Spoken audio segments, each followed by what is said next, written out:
Welcome to Higher Ed Without Borders, a production of Edu Alliance, a podcast series dedicated to education professionals worldwide. Each episode is a conversation with thought leaders that will enlighten and provide some new thoughts on critical issues facing higher education.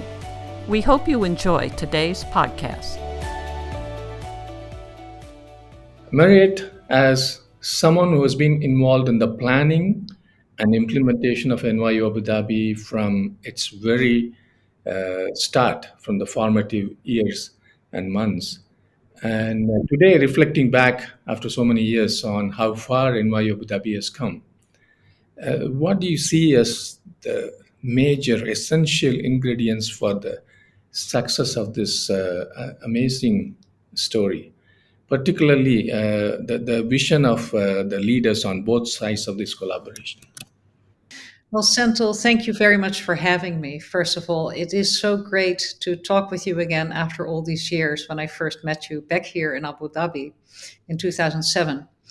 So NYU Abu Dhabi is truly a partnership between a major research university, NYU, and the government of Abu Dhabi. And this partnership was born very much of a joint vision of two leaders, President John Sexton of NYU at the time, who asked me to lead the startup moment, and at the time, the Crown Prince of Abu Dhabi, now the President of the UAE, Sheikh Mohammed bin Zayed. And together, they really dreamed up in conversation and in consultation with so many people, and that was important, a new kind of university that both of them saw as needed for a rapidly globalizing age. They saw a very special opportunity to create a kind of university that didn't already exist. It would be based in Abu Dhabi, but grant degrees of NYU, a vital point. These are actual New York University degrees we grant here. And to create that university here in Abu Dhabi, we would recruit students and faculty and staff from the region, of course also from the country, but also from around the world. And we would build a New York quality education, a United States style kind of education in a part of the world where there did not fully exist yet, or at least not driven by a major research university. At the time, NYU was about, in any kind of rankings, number 60, 65 in the world. Today, it's more like 25, 26. But we didn't have a kind of institution like that here. And what were the ingredients that attracted Abu Dhabi, you would have to ask yourself. And for Abu Dhabi, under the strategic leadership of the Crown Prince at the time, we were a fast-track ticket to creating a talent magnet university that would bring and educate, of course, the greatest talent from within the UAE, but bring it together with people from countries of all continents and all backgrounds.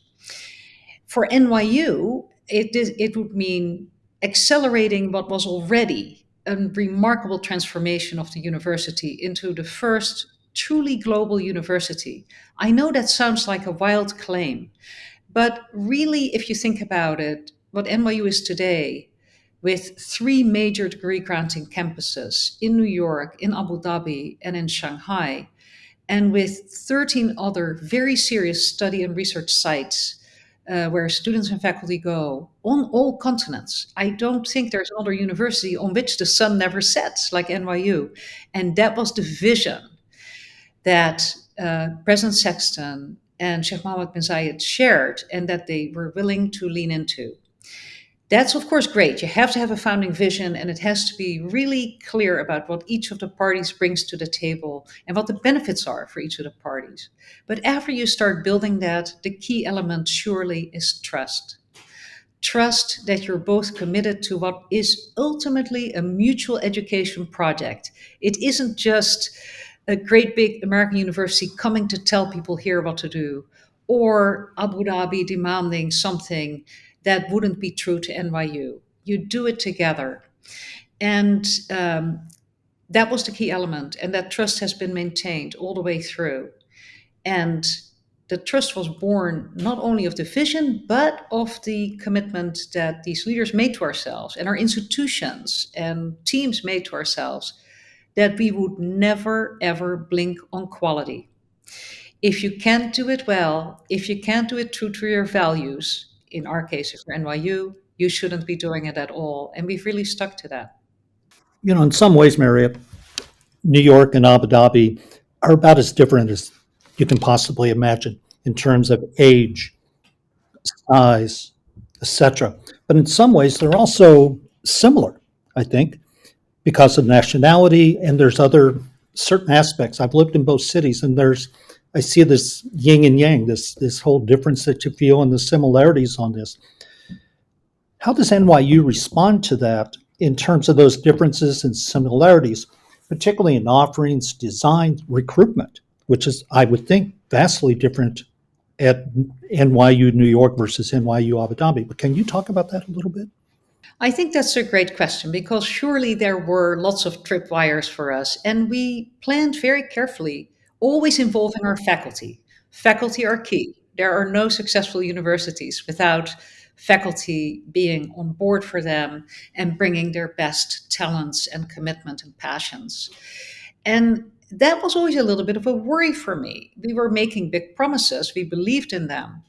I always thought and I knew that we would get great students because working with our partners, we were able to recruit around the world and really recruit students regardless of their ability to pay or their backgrounds, as long as they had the desire to build a new kind of society through their education, a better world, and as long as they really had a lot of academic accomplishment and promise from within the context that they'd come from, we would accept them and bring them here.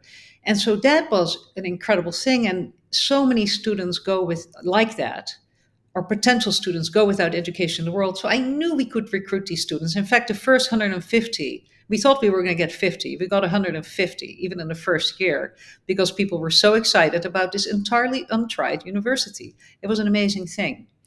But as I saw those great students come in, my big worry was, will we have the faculty, not just the faculty from within NYU who were already interested in this, but eventually the faculty we would recruit here, would they be world-class like these students?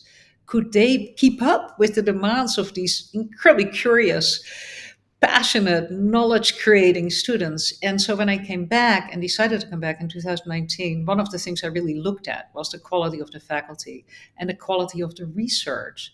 And these more than 65 labs and centers in research across all disciplines, from engineering to the arts, whether that measured up. And I was really very pleasantly surprised.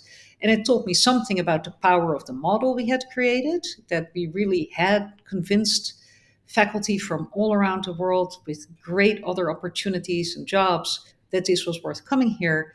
And I also realized that it meant that our government partners had not blinked on quality and had stood with us in matters like academic freedom, which were so important to convince some of the skeptics of.